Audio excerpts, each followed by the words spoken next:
Happy New Year, Sagittarius. Dadhichi here from astrology.com.au. If you're new, welcome. Oop, I did my back in yesterday. So if I'm squealing and wincing and carrying on, you'll forgive me. I'm in a lot of pain. 2020, I'm still in 2020. I'm in your past. Doing this has decided to just give me one last bit of suffering. Anyhow, I hope you're not suffering. I do want to talk about some of the major aspects this year. I've got about 10 minutes to do it. I'm going to refer you at the end of the reading to the 3,000 word forecast that I've done, which will give you a more detailed analysis of what I'm going to touch on here. This year I want to look more at the overall karmic promise of 2021, which we can start by looking here at the nodes. North node, what we call Rahu, south node, Ketu. A lot of energy. This is for the first time in 18 years. Your North node is moving through this 7th house of your horoscope, which is your principal relationships, Sag. And so your desire nature is strongly focused in this area.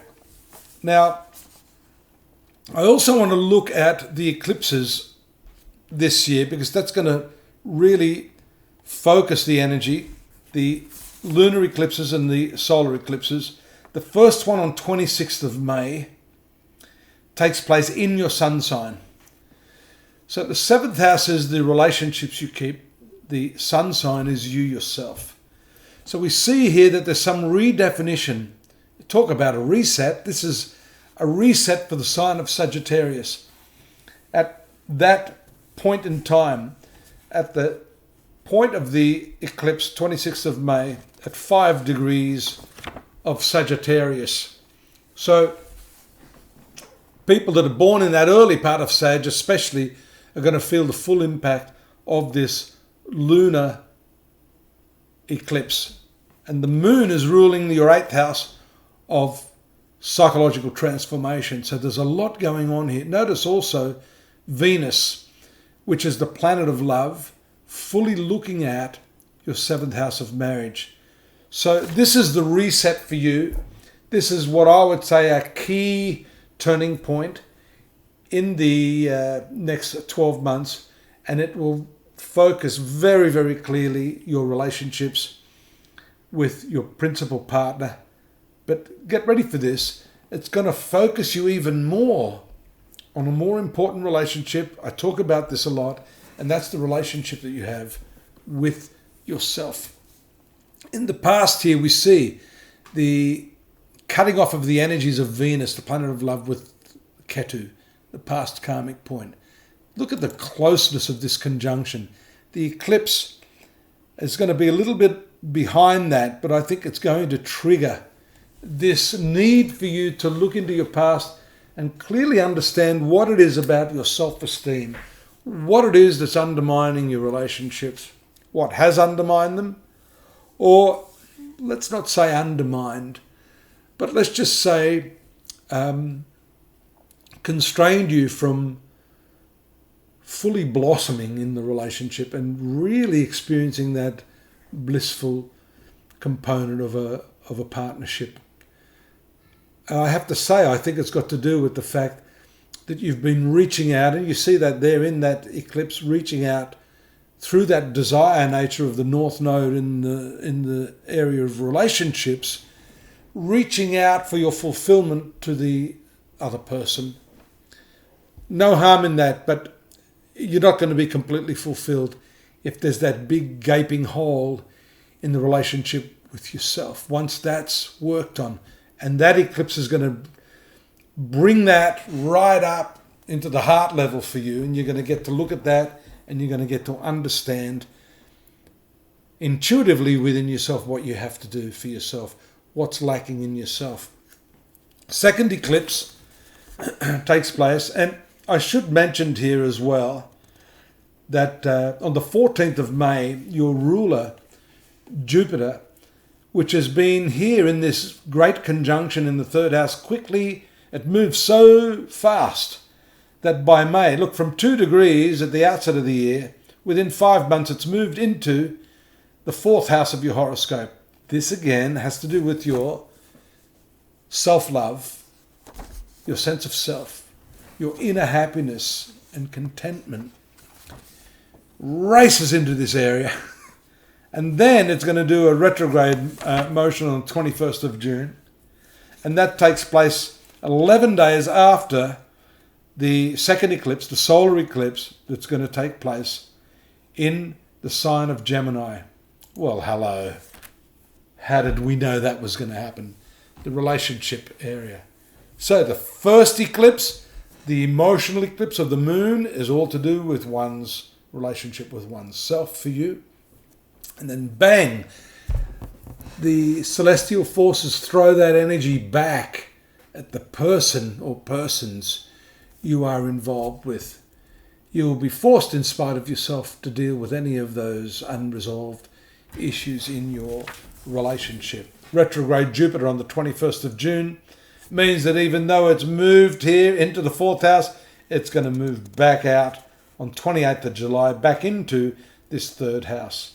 By the way, the 3rd house has to do with the way you think about things, the way you communicate your ideas. So let's just think about that.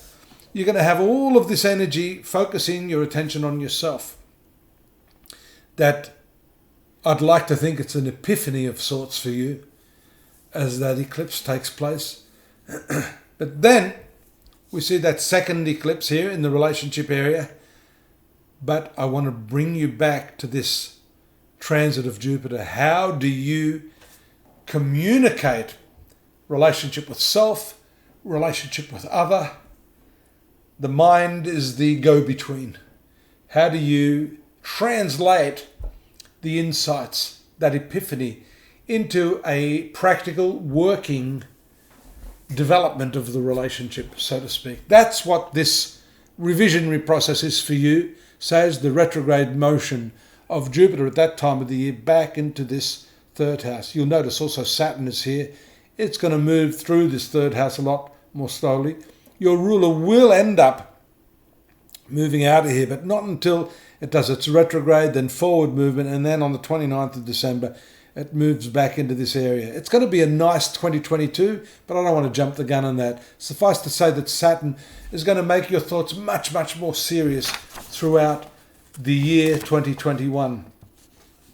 The end of the year, speaking of the end of the year, the second lunar eclipse in Taurus.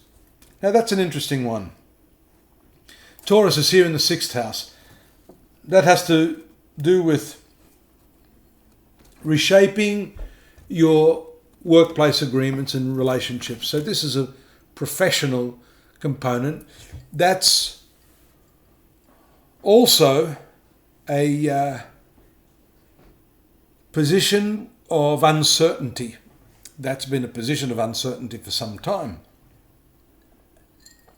Most people in the astrological fraternity look at the 10th house for where your work is and what it is you're happy working in. But really the 6th house is overlooked.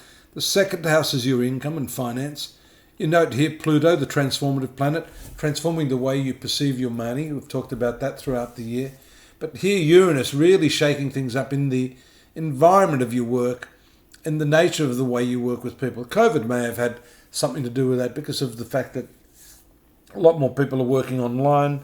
We're decentralizing the workplace, which is a good thing. But that comes with its own set of issues. For example, if you're sitting in your living room working with a computer, you're not having that social interaction as much. So they're the sorts of things that may be redefined through that particular eclipse, like the eclipse right at the end of the year. Final eclipse on 4th of December swings right back into your sun sign. We started that lunar eclipse, which is more the emotional archetype of the moon. And this is nice because the sun is the definition of your willpower and your personality.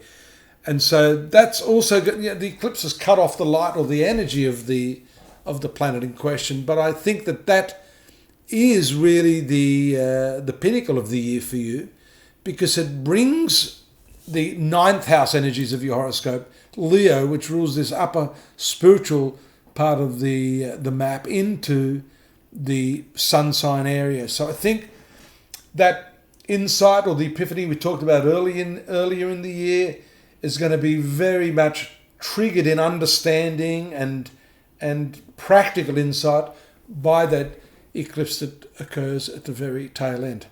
These are just a synopsis.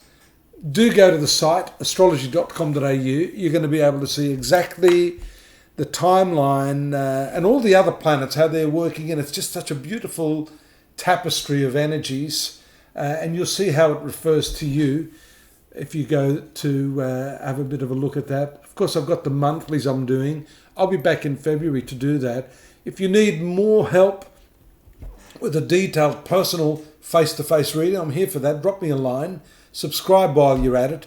And the main thing is, do stay safe.